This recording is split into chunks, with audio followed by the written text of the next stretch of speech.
Assalamualaikum warahmatullahi wabarakatuh. Baik, kita lanjutkan materinya. Kali ini kita akan menuju ke bab 13, yaitu mengenai arsitektur dan pemodelan aplikasi.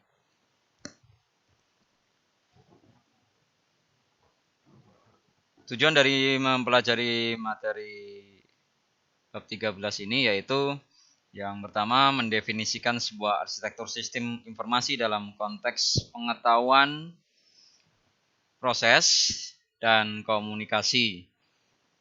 Dari blok pembangun semua sistem informasi konsisten dengan tren modern. Blok pembangun ini nanti akan didistribusikan melalui sebuah network. Kemudian yang kedua yaitu membedakan antara diagram aliran data logis dan fisik dan menjelaskan bagaimana diagram aliran data fisik digunakan untuk memodelkan sebuah arsitektur sistem informasi. Yang ketiga, tujuan dari mempelajari materi ini yaitu mendeskripsikan alternatif-alternatif komputasi yang tersentralisasi dan terdistribusi pada desain sistem informasi termasuk berbagai klien dan server dan pilihan-pilihan komputasi berbasis internet. Yang berikutnya mendeskripsikan alternatif-alternatif database dan data pada desain sistem informasi.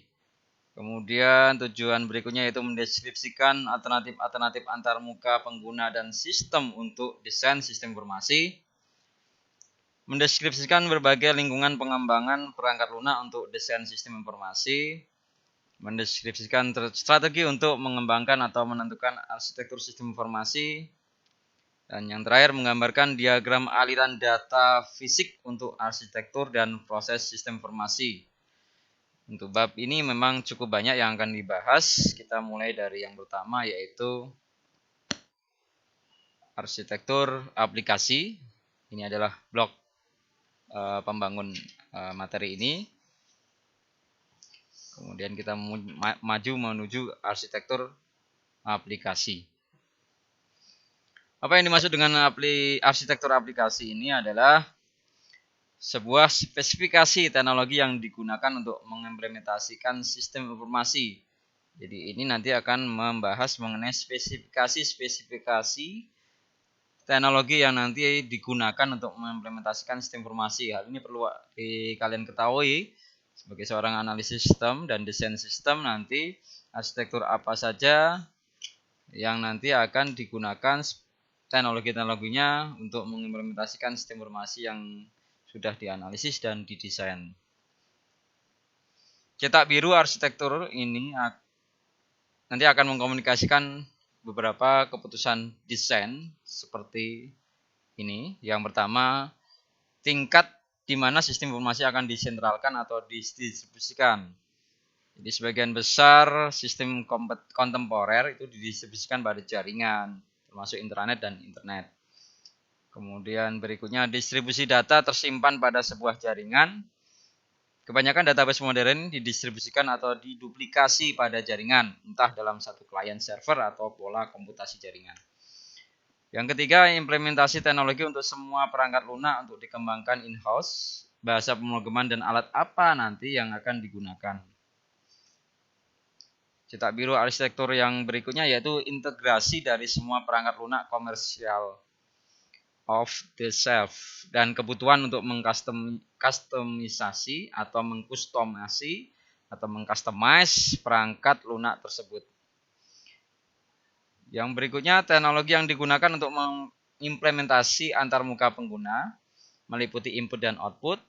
Teknologi yang digunakan untuk mengantarmuka dengan sistem lain. Jadi arsitektur aplikasi ini nanti meliputi beberapa hal seperti ini. Dari mulai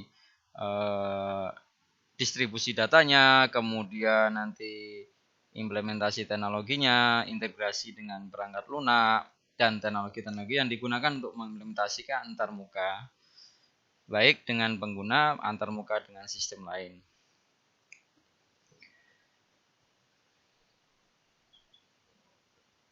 Pada bab sebelumnya kita sudah mempelajari yang dinamakan data flow diagram, diagram aliran data. Untuk di arsitektur aplikasi ini juga nanti akan dibahas, tapi khusus untuk diagram aliran data secara fisik ya, physical data flow diagram ya. Jadi apa yang dimaksud dengan diagram aliran data fisik ini adalah sebuah model proses yang digunakan untuk mengkomunikasikan karakteristik implementasi teknis pada sebuah sistem informasi. Diagram tersebut mengkomunikasikan pilihan-pilihan teknis dan keputusan desain lain kepada mereka yang secara aktual akan membangun dan mengimplementasikan sistem. Dengan kata lain, DFD fisik ini berfungsi sebagai cetak biru teknis untuk konstruksi dan implementasi sistem. Ya, ini juga kita akan coba mengingat lagi di bab 9 mengenai DFD yang digunakan dalam model proses. Ya. Ini ada contoh DFD secara fisik. Ya, dari mulai ada mungkin masih ingat ya, ada proses, ada external entity, aliran datanya, kemudian ada storage atau penyimpan di sini ya. Jadi DFD itu tidak hanya untuk pemodelan proses, ternyata bisa digunakan juga untuk menggambarkan sebuah arsitektur aplikasi atau arsitektur sistem. Kita mulai dari berbicara mengenai proses fisik ya. Jadi bahwa proses yang perlu diingat, proses adalah bentuk kunci pada semua DFD. Jadi mengapa DFD disebut kemarin pada bab sebelumnya, bab 9 itu model proses ya. DFD secara fisik ini atau DFD fisik ini menggambarkan implementasi fisik dari setiap proses yang telah direncanakan.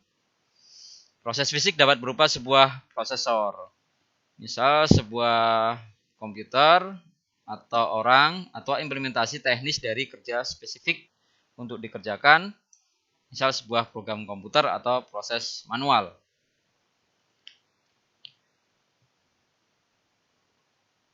Seperti yang diimplementasikan pada definisi sebelumnya, untuk proses fisik ini ada dua karakteristik diagram. Ya. Jadi ada dua karakteristik diagram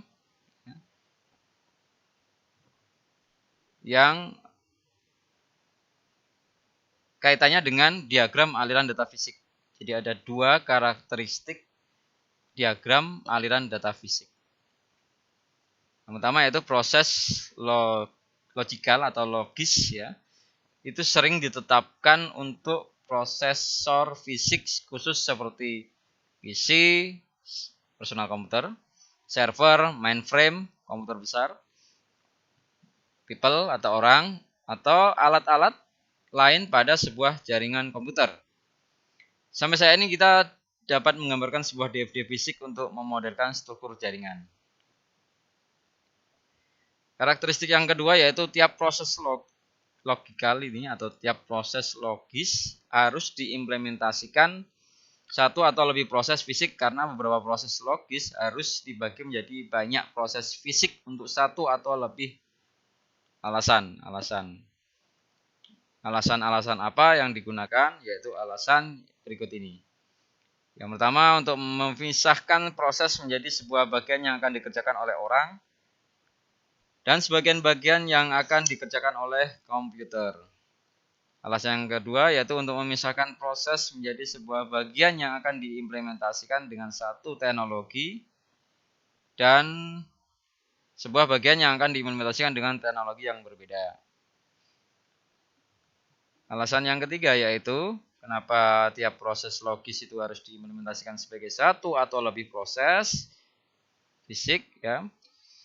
Untuk menunjukkan bahwa implementasi yang berbeda dari proses logis yang sama. Misal, satu proses untuk pesanan tertulis dan proses berbeda untuk pesanan internet. Ya, ini membedakan saja. Yang terakhir yaitu untuk menambahkan proses yang diperlukan untuk menangani eksepsi pengecualian atau untuk mengimplementasikan persyaratan keamanan dan audit.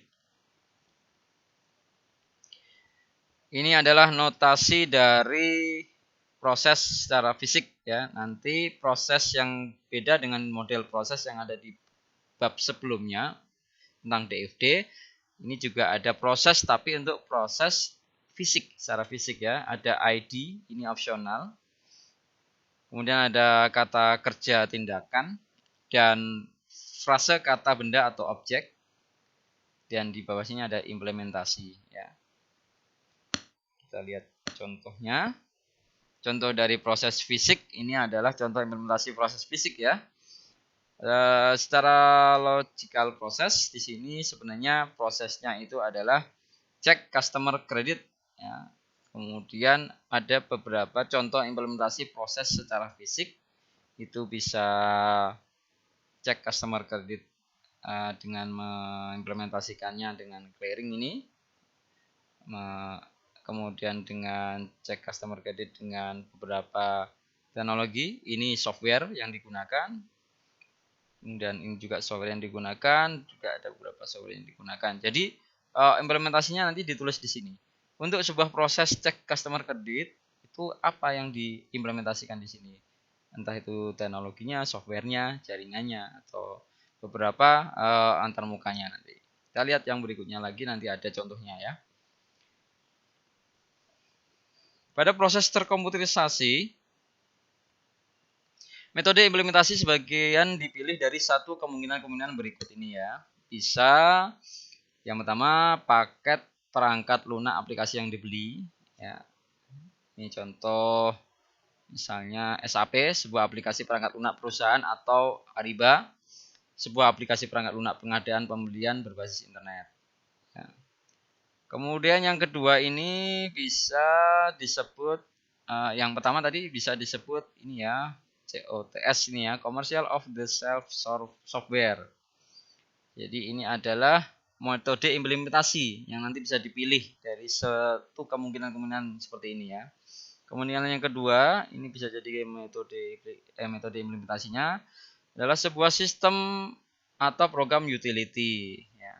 Contoh Exchange Server, sebuah sistem email messaging, atau Netscape Commerce Server, sebuah framework e-commerce ya. Jadi bisa utility atau sistem. Yang ketiga ini adalah bisa sebuah program aplikasi yang sudah ada dari sebuah library program atau pustaka program. Cukup diindikasikan sebagai library atau namanya ya, nama dari library itu. Nah ini juga membutuhkan modifikasi pasti ya. Dan yang terakhir yaitu bisa sebagai implementasi itu sebuah program untuk ditulis. Umumnya metode implementasi menentukan bahasa atau alat yang digunakan untuk membangun sebuah program. Contoh metode implementasi itu bisa Visual Basic yang tadi dicontohkan, C++, Java, VBA, MS Access, Perl, Oracle Developer, atau Forte. Ini contoh lagi untuk implementasi proses fisik ya, implementasi proses fisiknya. Di sini ada cek customer credit prosesnya, kemudian untuk implementasi proses fisik contohnya ini itu menggunakan Visual Basic ya implementasinya. Kemudian kalau diterima kreditnya di approval ya, dia akan diproses untuk berikutnya, proses berikutnya atau aliran lagi berikutnya. Jika kredit ditolak ya, itu nanti akan ada credit manager ini ya. Jadi itu nanti akan tercatat di dalam reconsider credit decision. Judul atau nama perannya di sini credit manajernya nanti akan diproses di sini. Yang bawah ini ada juga sama customer credit, kemudian contoh implementasi proses fisiknya itu bisa dituliskan seperti ini. Contoh ya, dengan inisialisasi ini kopol misalnya. Ini juga apa VBA apa file codingnya ini nanti ya. Ini file codingnya checkcredit.cob. Ini jadi COBOL itu bahasa yang cukup lama yang digunakan untuk perbankan. Tapi sekarang sepertinya tidak digunakan lagi.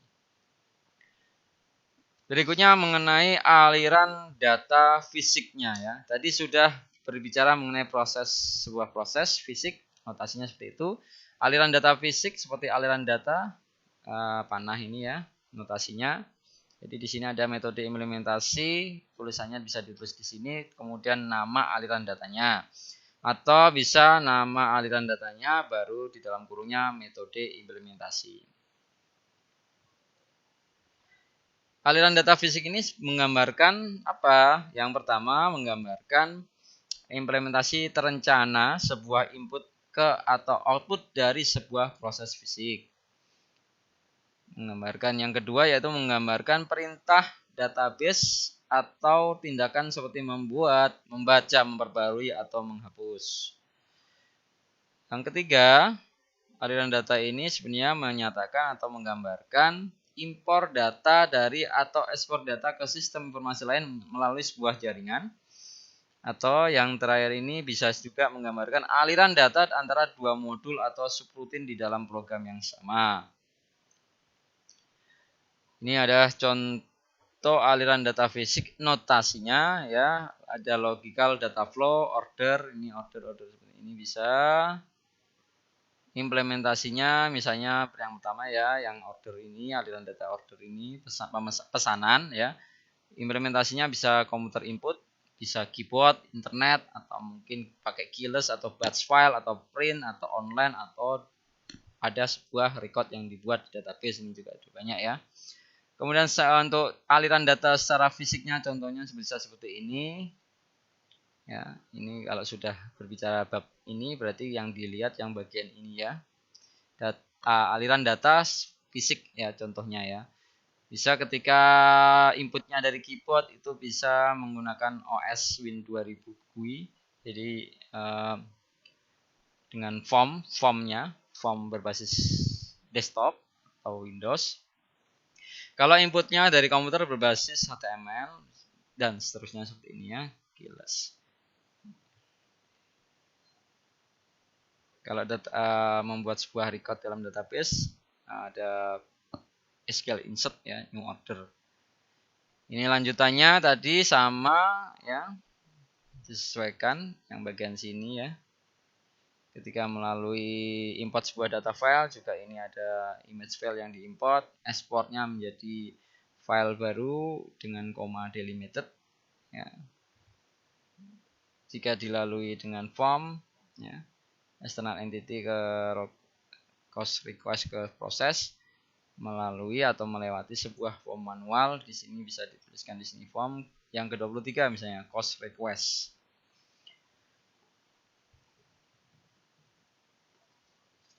Agen eksternal fisik ya. Sekarang kita bicara mengenai agen eksternal fisik. Jadi tadi proses sudah, aliran data sudah, sekarang agen eksternal atau eksternal agen atau eksternal entity ya. Yang secara fisik bagaimana? Jadi agen-agen eksternal ini dipindah dari DFD logis ke DFD fisik yang tidak dapat diubah. Mengapa? Karena berdasarkan definisi, agen-agen eksternal yang dikategorikan selama analisis sistem adalah di luar lingkup sistem. Dan karena itu bukan subjek untuk diubah. Hanya sebuah perubahan pada persyaratan yang dapat menginisiasi sebuah perubahan pada agen eksternal.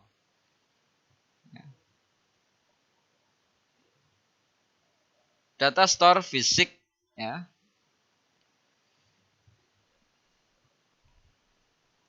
Jadi data store fisik ini mengimplementasikan data store logis. Data store fisik menggambarkan implementasi salah satu dari hal berikut. Yang pertama sebuah database, kedua sebuah tabel pada sebuah database, ketiga file komputer, keempat tab atau media backup dari semua yang penting, yang kelima semua temporary file atau batch yang dibutuhkan oleh sebuah program, yang keenam beberapa tipe file yang tak terkomputerisasi atau tidak non-computerized ya. Notasi dari store data fisik ini adalah seperti ini. Ini bisa ID opsional juga, implementasi metode, data store name atau data store name implementation method. Kita lihat contohnya. Di sini ada implementasi data store fisik ya. Data store secara fisik. Ketika penyimpanan secara logis seperti ini, logic ya. Ada seperti ini storage marketing, storage pesanan, pembayaran pesanan ya, purchase order ya, pesanan, karyawan dan sebagainya. Implementasinya apa? Nanti kalau dalam data fisik, misalnya database, berarti nanti store data secara fisiknya, database-nya tipenya apa? Misalnya Oracle, nama database-nya Human Resource atau nama skemanya Human Resource. Ya. Kalau dia sebuah tabel, misalnya ini tabelnya di MS Access, nama database-nya Purchase Order, dan seterusnya. Di sini ada, bisa dilihat.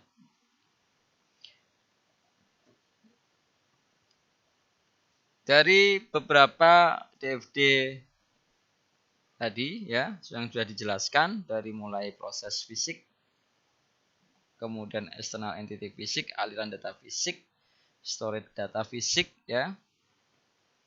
Kita menuju ke yang dinamakan arsitektur teknologi informasinya. Ya. Ada di situ ada sistem distribusi ya, terdistribusi, sistem terdistribusi. Ya, ini mungkin juga sudah pernah Anda dapatkan materi ini. Jadi apa yang dinamakan sistem terdistribusi? Sistem terdistribusi adalah sebuah sistem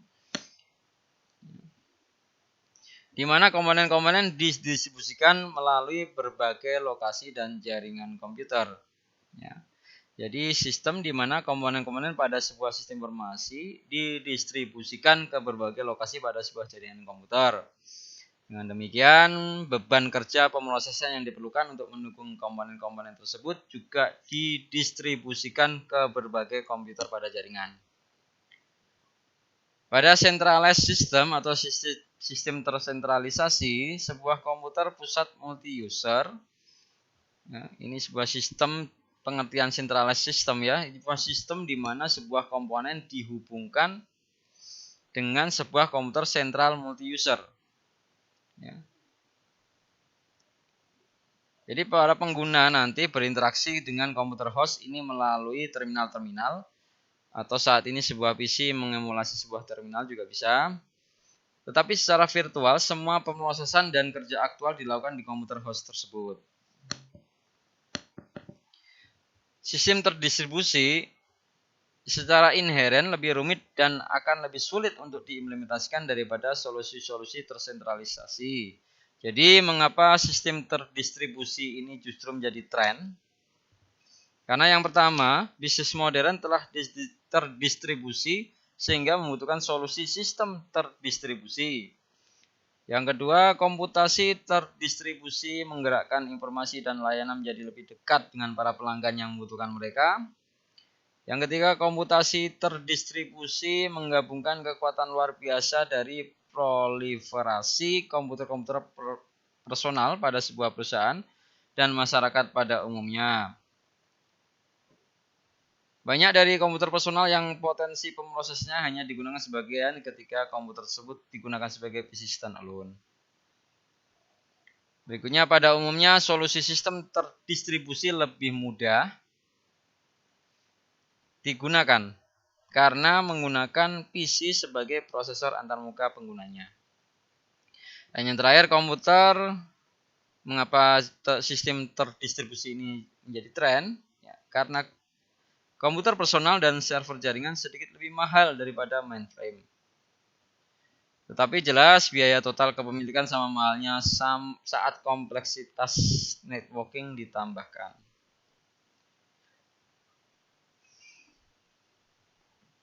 Secara konseptual, semua aplikasi sistem informasi itu sebenarnya dapat dipetakan menjadi 5 layer.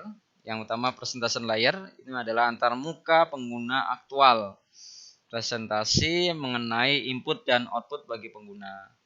Yang kedua, presentation logic layer, adalah semua pemrosesan yang harus dilakukan untuk menghasilkan presentasi. Contoh mencakup editing data input dan pemformatan data. Yang ketiga, application logic layer. Itu sebenarnya layer ini memasukkan semua logika dan pemrosesan yang dibutuhkan untuk mendukung aplikasi dan aturan bisnis aktual. Contoh-contohnya meliputi pemeriksaan kredit, kalkulasi, analisis data, dan seterusnya. Yang ketiga yaitu data manipulation layer. Itu memasukkan semua perintah dan logika yang diperlukan untuk menyimpan dan mendapatkan kembali data ke dan dari sebuah database. Dan yang terakhir adalah data layer. Ini adalah pemetaan aplikasi sistem informasi atau sistem informasi itu menjadi 5 layer. Layer terakhir adalah data layer. Ini adalah data aktual yang tersimpan dalam sebuah database. Tipe-tipe komputasi dan sistem terdistribusi seperti ini. Ada 5 layer tadi, ya. Kemudian di sini disesuaikan.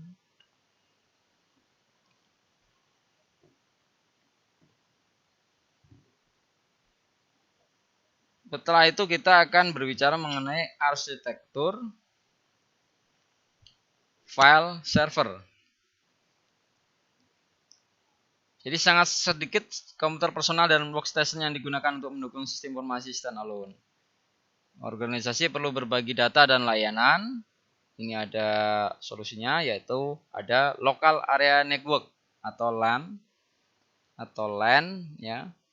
Itu sebenarnya dia sekumpulan komputer klien yang terkoneksi pada jarak yang relatif pendek pada satu atau lebih server.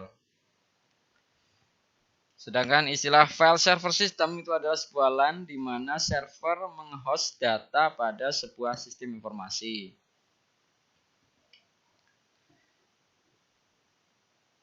Pada lingkungan LAN yang paling sederhana, arsitektur file server digunakan untuk mengimplementasi sistem informasi. File server system atau sistem file server tadi itu adalah sebuah solusi berbasis LAN di mana komputer server menghost hanya layer data. Semua layer lain dari aplikasi sistem informasi diimplementasikan pada PC klien.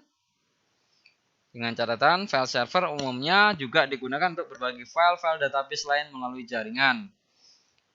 Contohnya meliputi dokumen pengolah kata, spreadsheet, gambar-gambar, dan grafis, teknik penggambaran, presentasi, dan lain sebagainya. Arsitektur file server diilustrasikan dan digunakan untuk banyak PC database engine seperti Microsoft Access dan Workflow.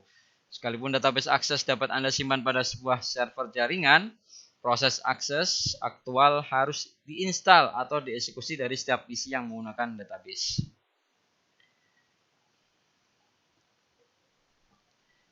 Ini adalah gambar, ya, gambar dari arsitektur server file, ya, dari arsitektur server file di sini, ya. Jadi arsitektur file server ini praktis hanya untuk aplikasi database kecil yang dipakai oleh sedikit pengguna karena seluruh file atau tabel record harus terlebih dahulu di-download ke PC klien. Di mana logika manipulasi data akan dieksekusi untuk membaca satu record tunggal yang diinginkan. Ada beberapa kelemahan sebenarnya untuk pendekatan ini. Kita lihat gambar dari arsitektur server file. Di sini ada pengguna sebagai external entity, kemudian aliran datanya ini presentasi. Di sini ada presentasi application and data manipulation logic. All akan dieksekusi di sini. Data akan dieksekusi di sini. Implementasinya klien PC. Kemudian file server database-nya akses di sini masih, ya. Dan aliran datanya seperti itu. Client server system atau arsitektur client server. Kita mulai dari yang client dulu.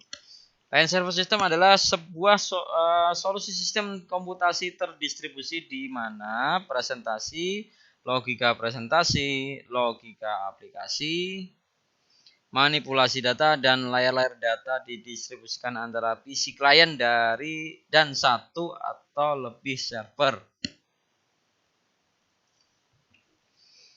Ada istilah thin client dan fat client, ya.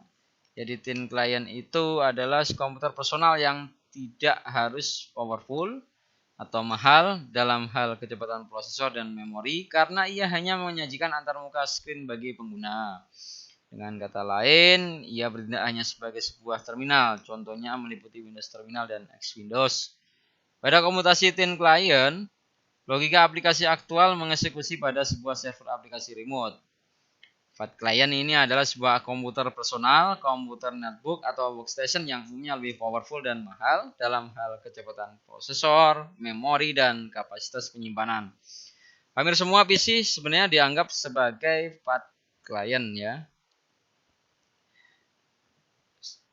Arsitektur client server, yang bagian server tadi yang sebelumnya kan client, ini sekarang ke server. Itu ada database server. Database server ini sebenarnya atau server database ini menghost satu atau lebih database yang dipakai bersama seperti sebuah file server, tapi juga mengeksekusi semua perintah database dan layanan untuk sistem informasi, tidak seperti file server. Sebagian besar database server menghost sebuah database engine seperti Oracle, Microsoft SQL Server, atau IBM Universal Database yang semula dikenal sebagai DB2. Yang berikutnya kaitannya dengan arsitektur client server tapi bagian server itu ada transaction server atau server transaksi. Ini menghost sebuah server yang menghost layanan yang akhirnya memastikan bahwa semua pembaruan database pada sebuah transaksi bisnis tunggal telah berhasil atau gagal secara keseluruhan ya. Contohnya meliputi IBM CICS, VIA Tuxedo, dan Microsoft Transaction Server. Server aplikasi atau aplikasi server ini menghost logika aplikasi dan layanan untuk sebuah sistem informasi.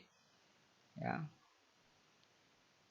Kemudian ada messaging atau groupware server atau server messaging atau groupware menghost layanan untuk email, pengkalenderan, dan fungsionalitas workgroup lain. Tipe fungsionalitas ini sebenarnya dapat diintegrasikan ke dalam aplikasi sistem informasi. Contohnya meliputi Lotus Note dan Microsoft Exchange Server.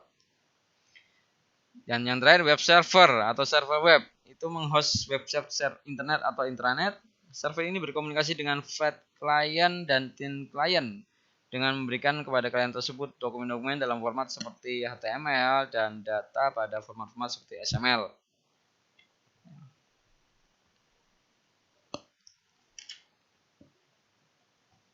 Untuk bagian presentasi terdistribusi di client server itu kita lihat distribute presentation. Ini adalah sistem client server di mana presentasi dan logika presentasi dipindah dari server untuk berada pada klien.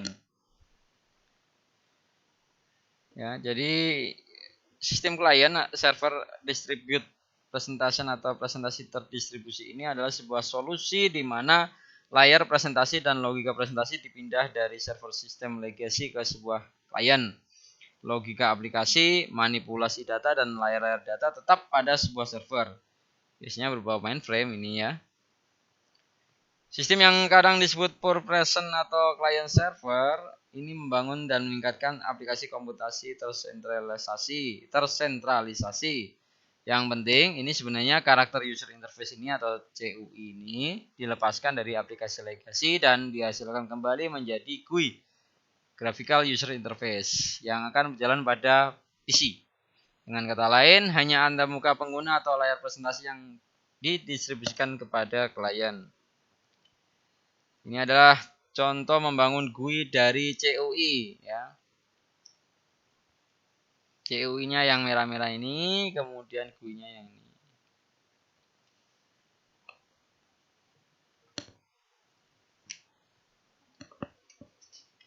Untuk sistem client server presentasi terdistribusi seperti ini gambarannya. Kemudian ada masih di data terdistribusi, ini mengenai client server itu sendiri ya. Distribusi data itu sebenarnya apa? Distribusi data adalah sistem client server di mana layar data dan manipulasi data ditempatkan pada server dia sendiri. Logika aplikasi ditempatkan pada servernya sendiri dan logika presentasi ditempatkan pada klien.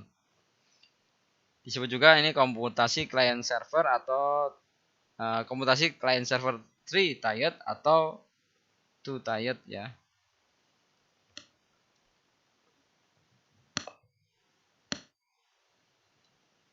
Ini adalah gambar dari sistem terdistribusi atau data terdistribusi client server.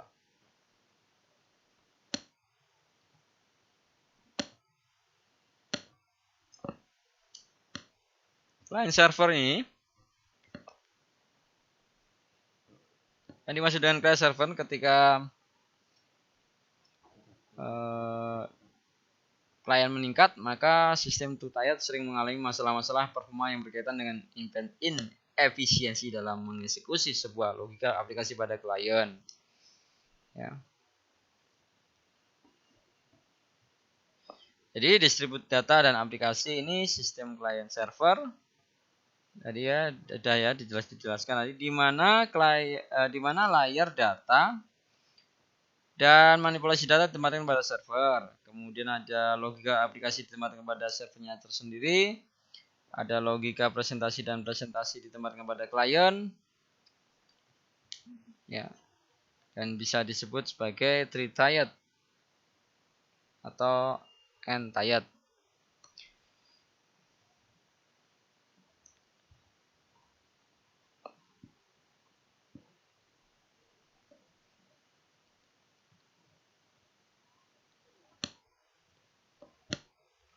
Kelemahan paling besar adalah dari client server three-tiered adalah kompleksitasnya di dalam desain dan pengembangan. Aspek paling sulit dari desain aplikasi client server three-tiered adalah partisi. Sehingga dalam istilah partitioning atau partisi adalah tindakan untuk menentukan bahwa mendistribusikan dan menduplikasikan secara baik komponen-komponen aplikasi melalui sebuah jaringan. Untungnya alat-alat case semakin baik di dalam memberikan bantuan partisi ini ya. Jadi partition adalah tindakan untuk menentukan bagaimana mendistribusikan atau menduplikasikan dengan baik komponen-komponen aplikasi pada sebuah jaringan. Contoh dari aplikasi data sistem client server ya. Data dan aplikasi terdistribusi three-tiered. Sekarang kita menuju ke yang dinamakan bagian dari arsitektur berkomutasi berbasis internet dan intranet. Network Computing System itu adalah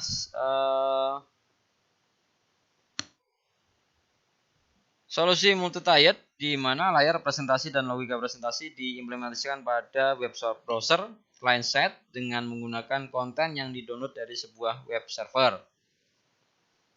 Ya.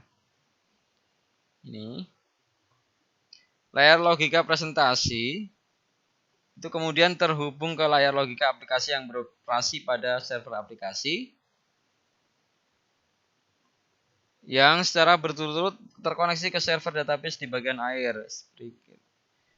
Ya, semua sistem informasi yang beroperasi pada browser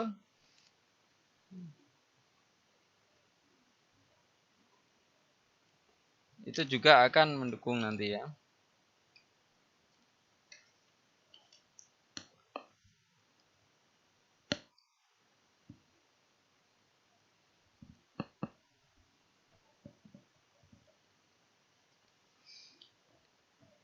Sekarang ke intranet ya. Intranet adalah jaringan server yang menggunakan teknologi internet untuk mengintegrasikan desktop, workgroup dan komputasi perusahaan. Ya. Ini adalah gambar dari sistem komputasi jaringan internet maupun intranet.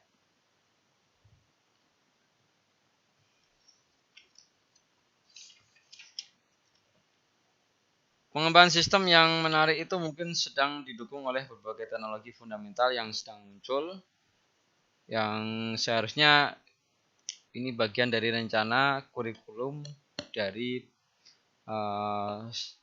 Anda mempelajari sampai ke semester ini ya. Ada Java, ada HTML, XML, SQL, web browser ya. Saya yakin ini tidak asing lagi. Jadi ada Java, ini adalah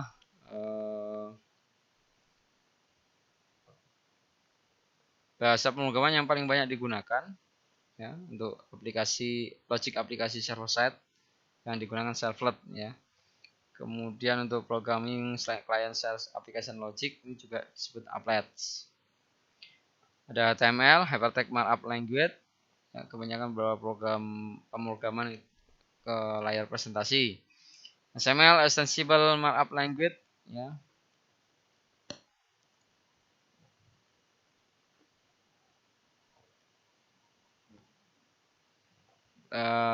Konten data, pemrograman konten data yang paling banyak untuk ditransportasikan secara menyeberang ke web.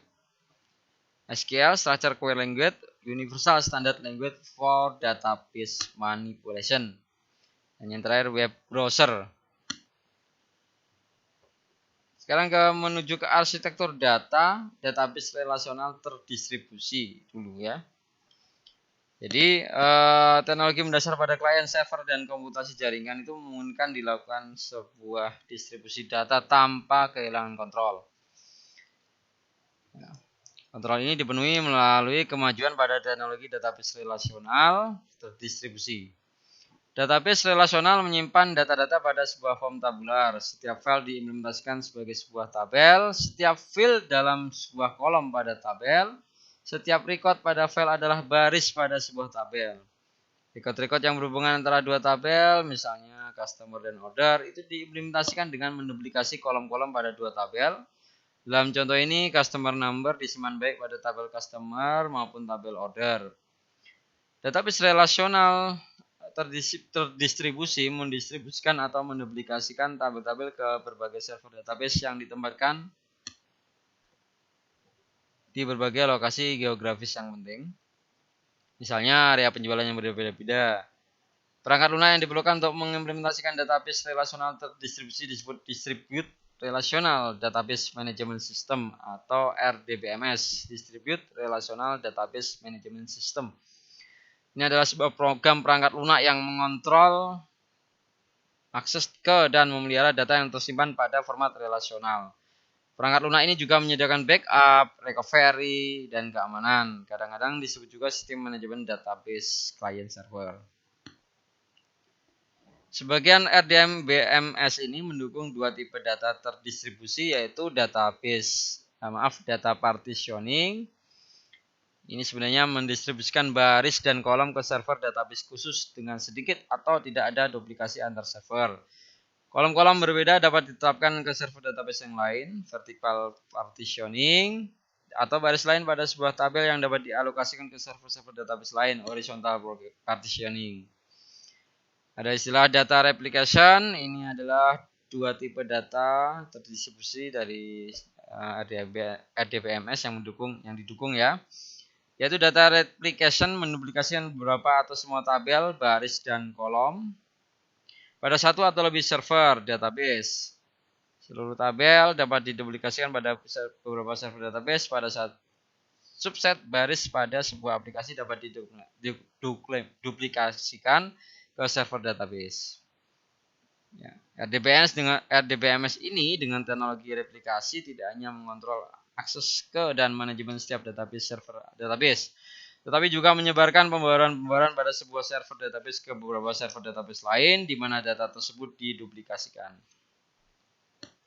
Ini adalah contoh dari data partitioning versus data replication. Kalau store data fisikal yang menggunakan application ini. Jadi ada data store logic ya, kemudian data store fisiknya itu menggunakan partisi.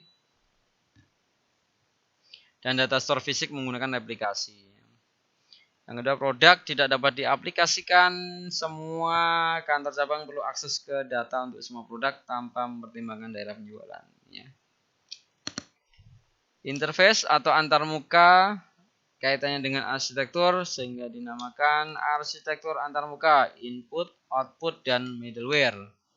Nanti ada beberapa alternatif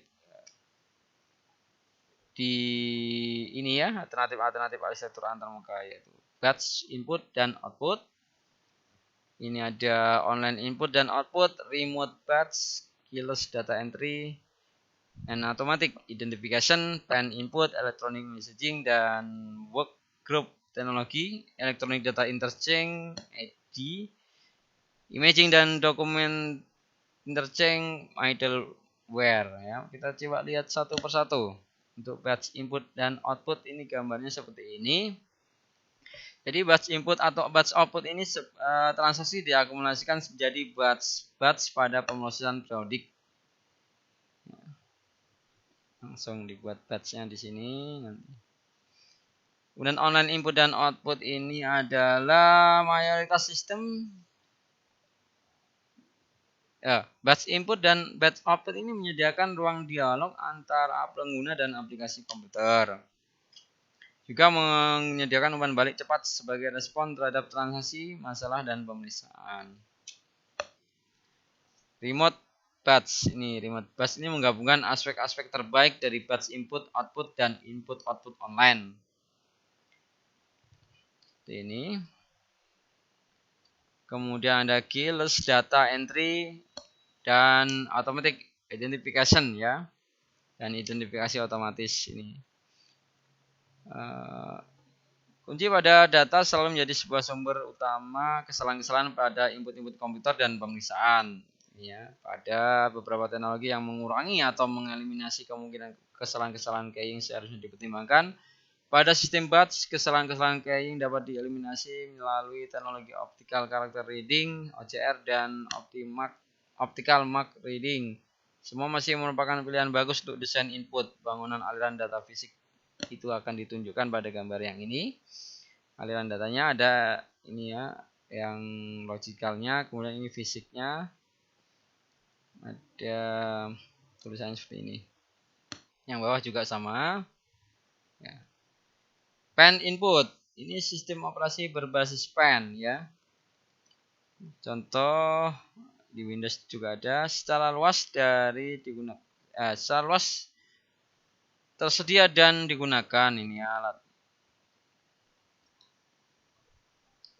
Kemudian electronic data interchange (EDI) ini adalah sistem aliran elektronik terstandarisasi dari transaksi bisnis atau data antar bisnis. Umumnya banyak bisnis harus menggunakan sebuah format data untuk membuat EDI dapat berfungsi. Di contoh gambar itu ya, ada aliran data input, ada emulasi aliran data fisik. Middleware ini sebagian besar perangkat lunak utility yang memungkinkan komunikasi antara prosesor yang berbeda-beda pada sebuah sistem.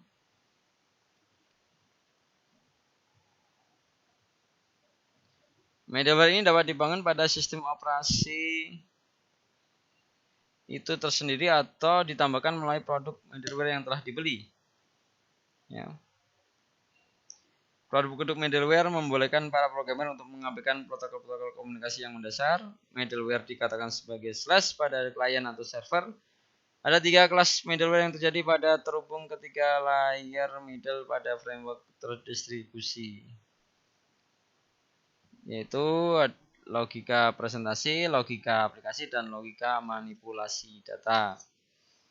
Presentasi middleware itu sebenarnya membolehkan seorang programmer untuk membangun komponen-komponen antarmuka pengguna yang dapat berbicara melalui web browser atau sebuah desktop GUI. Aplikasi middleware itu sendiri memampukan 2 proses yang ditulis oleh programmer pada prosesor yang berbeda untuk berkomunikasi satu dengan yang lainnya dengan cara apapun yang paling cocok dengan aplikasi keseluruhan. Yang terakhir, database middleware itu membolehkan seorang programmer untuk melewati perintah-perintah SQL ke mesin database untuk pemrosesan melalui sebuah API standar.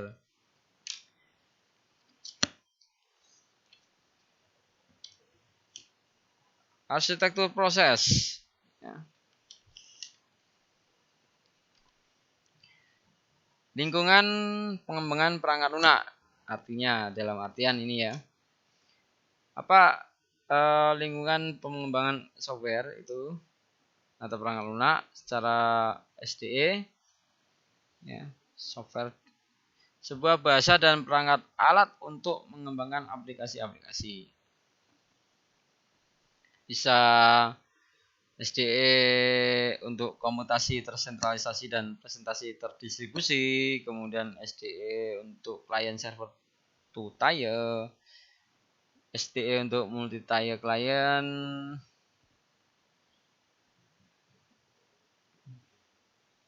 SDE untuk internet dan intranet client server, itu ya. Kaitannya dengan clean layering.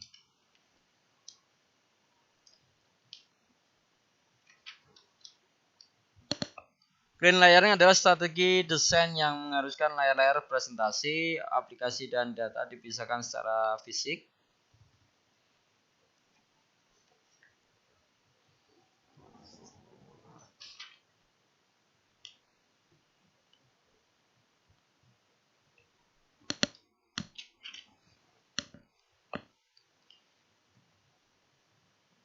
Strategi arsitektur aplikasi untuk desain sistem.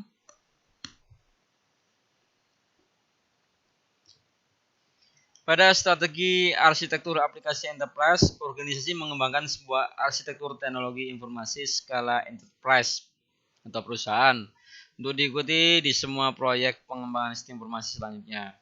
Arsitektur TI ini menentukan hal-hal berikut ya. Yang pertama, jaringan yang diakui, data antarmuka dan teknologi pemrosesan dan alat-alat pengembangan, inklusif perangkat keras dan perangkat lunak dan klien dan server. Strategi untuk mengintegrasikan sistem legasi dan teknologi ke dalam arsitektur aplikasi. Proses berkelanjutan untuk meninjau arsitektur aplikasi untuk kekinian dan ketepatan. Proses berkelanjutan untuk meneliti berbagai teknologi yang muncul dan membuat rekomendasi untuk keterlibatan teknologi tersebut di dalam arsitektur aplikasi. Dan yang terakhir adalah sebuah proses untuk menganalisis berbagai kebutuhan yang berasal dari arsitektur aplikasi yang telah disetujui. Jadi Anda mungkin masih ingat ya materi yang sebelumnya ini ya. Ini adalah beberapa hal-hal ya yang ditentukan oleh arsitektur teknologi informasi. Strategi arsitektur aplikasi taktis, the tactical application architecture strategy. Ya.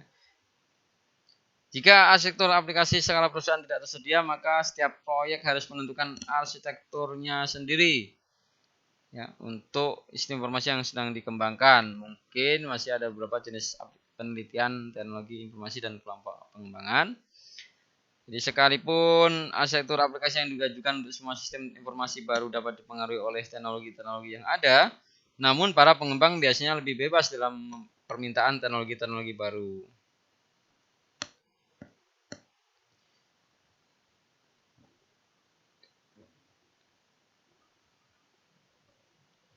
Berikutnya kita akan menggambarkan diagram aliran data fisik ya.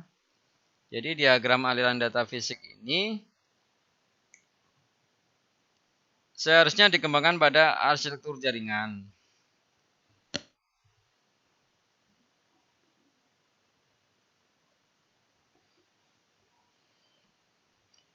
Pada setiap prosesor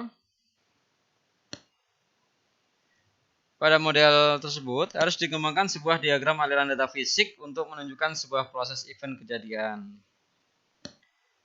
yang akan diterapkan untuk prosesor tersebut pastinya ya.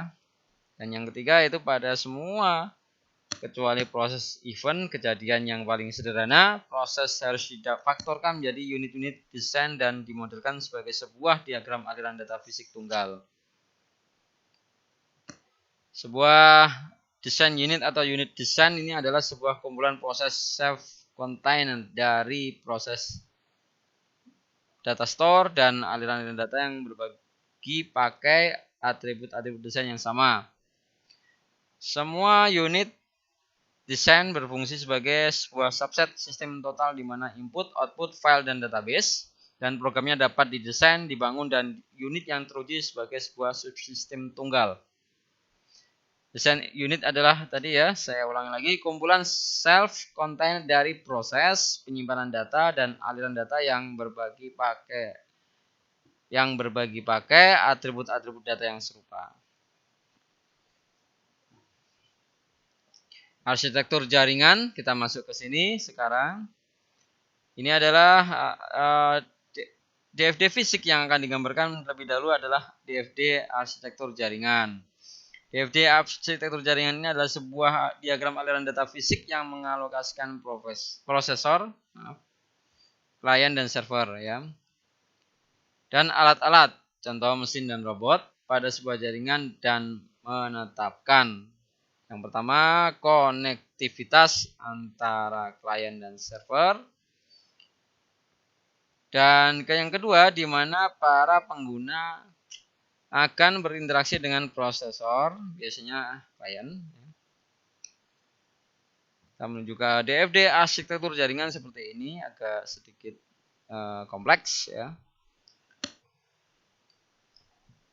Distribusi data dan teknologi. Langkah berikutnya adalah mendistribusikan data store pada prosesor jaringan.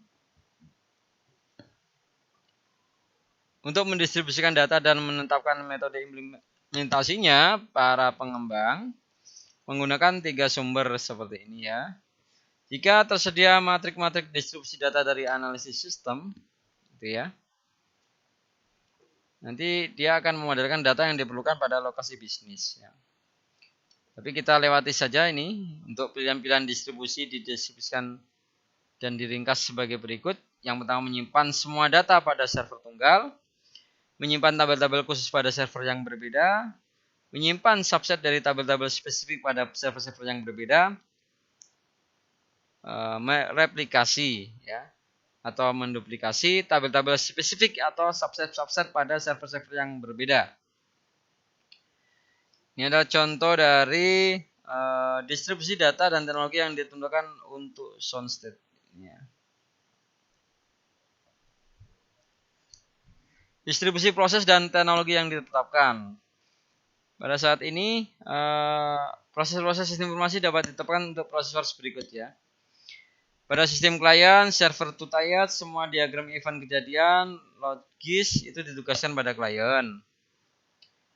Untuk pada klien server tri-tier dan sistem komputasi jaringan, Anda harus tetap meneliti setiap diagram aliran data primitif dari event. Ya.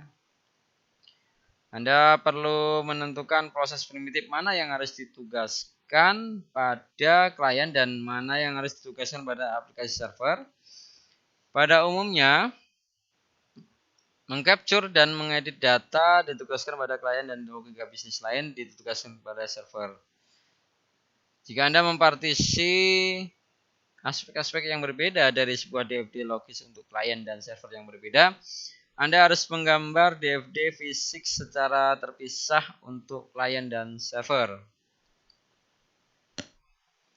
Ini ada contoh dari DFD fisik untuk sebuah event. Kecil ya. Ini adalah batasan orang atau mesin. Bisa kita buat batasannya. Kemudian ini adalah unit desain manual. Baik, mungkin hanya ini bisa saya sampaikan pada kesempatan kali ini. Terima kasih atas perhatiannya. Wallahul muwaffiq ila aqwamit thoriq. Wassalamualaikum warahmatullahi wabarakatuh.